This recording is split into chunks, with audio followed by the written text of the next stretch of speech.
Hermanos y hermanas, hoy os vengo a hablar de la palabra de Nuestra Señora, la Rosalía.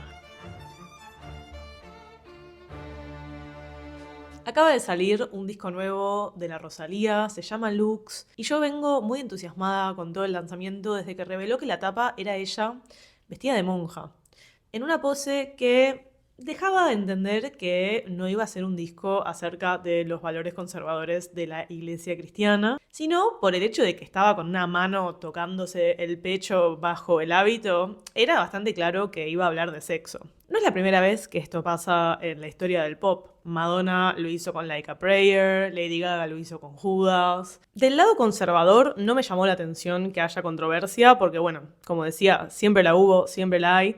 Pero lo que sí me llamó la atención es que de lo que podría considerarse el otro lado, se despertó una contracontroversia criticando justamente a Rosalía por usar estas imágenes como si eso le hiciera de alguna manera el juego a la derecha conservadora. Entonces de lo que quería hablar un poco en este video es de por qué genera tanta controversia en el año de nuestro Señor 2025 que un artista pop use imaginería católica o cristiana para hablar de deseo y de sexo. ¿Qué onda Dios en este momento de la historia? Porque es controversial hablar en contra de Dios, pero también es controversial hablar de Dios. A mí me gusta Dios, no les voy a mentir. Me peleé mucho con la idea de Dios y con la idea de la espiritualidad durante mi paso por la escuela de monjas, pero durante mi paso por esa escuela de monjas a la que fui, sí me peleé mucho con esta moral conservadora del cristianismo que para mí siempre fue profundamente contradictoria, porque si vos lees la Biblia y lees las cosas que dice Jesús que tienen que ver con amar al prójimo, con ayudar a los pobres, llama mucho la atención que después la bajada moral sea, por ejemplo, si sos gay, estás enfermo y te vas a ir al infierno. No me estaría cerrando, o sea, no suena como algo que Jesús diría. What would Jesus do? Probablemente no odiar a los gays. Obviamente la religión y la moral cristiana y católica en particular fue construida a lo largo de siglos de dogmas, de cuestiones que tienen que ver con la política, con el control social, con el poder, y que se fueron alejando cada vez más de la posibilidad de encontrar algo sagrado en la práctica de esa religión. Pasó a ser más bien una ideología o un conjunto de normas y reglas que un vehículo de conexión con lo divino. En la Edad Media esto pasó mucho y hubo muchas mujeres que buscaron formas alternativas de conectarse con lo divino, con Dios, monjas o mujeres que se consagraron a alguna orden religiosa, como Hildenberg von Bingen, es un caso que Rosalía ha hecho algún guiño durante este lanzamiento de su disco Lux, que fue básicamente una monja, uy gorda, que fue una monja que buscó escribir y profundizar más allá de lo que la iglesia decía que era correcto o no, y si bien estaba dentro de la iglesia, cuestionó y criticó mucho los poderes eclesiásticos de ese momento. Y otro caso que me parece muy interesante en relación a esto de la tensión entre lo sagrado y la moral del cristianismo es el caso de Marguerite Porete, que fue una especie de laica consagrada, según entiendo no era monja, pero vivía en una comunidad de laicas, y se dedicó a escribir y profundizar mucho en la idea de que una persona en general, puede conectarse con Dios sin necesitar a la iglesia de intermediario.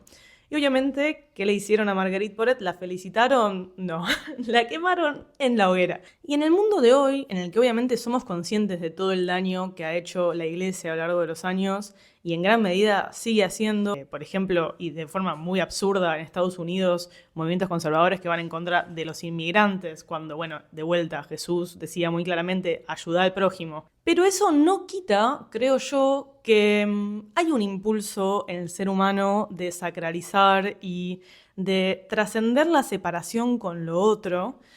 Es algo que Mircea Eliade en Lo Sagrado y lo Profano lo llama este impulso de sacralización, que lo describe de una forma que para mí es muy clara y me cambió mucho la forma de pensar la espiritualidad y la necesidad de sacralizar y de encontrar a Dios en las cosas. Con que cuando uno saca a Dios de la ecuación, de alguna forma va a buscar sacralizar otras cosas. Esto aparece en un montón de libros, en un montón de pensadores.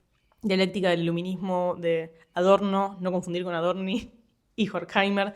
También habla de esto, que en el impulso por sacar todo lo mitológico, lo místico, lo sagrado, terminamos justamente sacralizando la razón y convirtiendo la razón en un nuevo dogma y pasamos a sacralizar, no sé, estrellas pop, artistas, políticos, a buscar espacios de rito y de ritual en recitales, en partidos de fútbol, que son todas formas de buscar esto mismo que es trascender la separación de nosotros con lo otro. Pero creo que esa necesidad de encontrar lo sagrado en el mundo es algo que le da sentido a la vida también, que hace que nuestro paso por esta prisión de carne en este planeta tan extraño sea más tolerable e incluso que pueda tener un sentido. Y no pasa porque eso sea empíricamente real o no, o por si al final vamos a descubrir Dios existía sí o no. Pasa por la forma en la que vivimos, pasa por la forma en la que interpretamos el mundo. Y tampoco es casual esta relación entre lo sagrado y el deseo. George Bataille escribió un libro que se llama El erotismo, en el cual habla de justamente el erotismo como forma de trascender la separación con un otro, de la misma manera en la que lo hace la religión o el impulso de sacralidad. Símbolo, por ejemplo, significa unión, religión significa religar. Y creo que tanto el deseo sexual o un orgasmo como el éxtasis religioso o las revelaciones religiosas o espirituales vienen de esa misma necesidad y de ese mismo impulso por vencer esa separación y unirse con algo más.